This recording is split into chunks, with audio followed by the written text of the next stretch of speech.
இந்த கொஸ்டின் பார்த்தோம் அப்படின்னா 2025 கேட்கப்பட்ட கேள்வி. குரூப் 4 கேள்வி. இதுல வந்து லடான்னா என்ன? எந்த பகுதியை சார்ந்தது?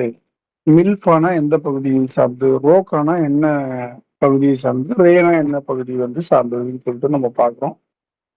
இதுல வந்து பார்த்தோம் அப்படின்னா நமக்கு லடான் அப்படின்னா நம்ம பினாங் அப்படின்னு தெரிஞ்சு பினாங் தெரிஞ்சுன்னா லடான் அது வந்து பார்த்தோம் அப்படின்னா நம்ம தமிழர்கள் அதிகமாக வாழக்கூடிய பகுதி அப்படின்னு சொல்லலாம். மலேசியாவில் பினாங்ன்றது.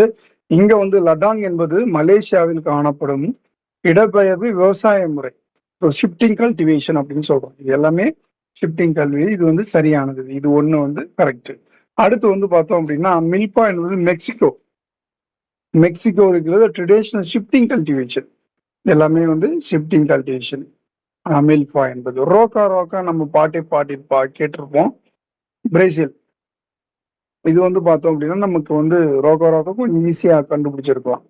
அடுத்து வந்து ரே அப்படின்னு பார்க்கும்போது இது வந்து வியட்நாம்.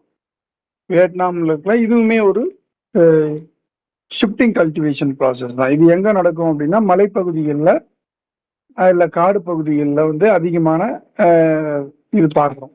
அப்ப பிரேசில்ல எங்க இருக்கும் அப்படின்னு பாத்தீங்கன்னா அதான் அமேசான் பள்ளத்தாக்கு காணப்படும். அமேசான்ல இருக்கு அப்படின்னு சொல்லிட்டு நம்ம பாக்குறோம். ஸோ மில்பா என்பது வந்து பாத்தீங்கன்னா மெக்சிகோ மத்திய அமெரிக்காவிலையும் இருக்கு. பாரம்பரிய இடம்பெயர்வு விவசாயம் அப்படின்னு சொல்லிட்டு நம்ம பார்க்கிறோம். ஸோ வந்து ஆன்சர் 1 தான் வந்து சரியானது அப்படின்னு சொல்லிட்டு நம்ம பார்க்கிறோம்.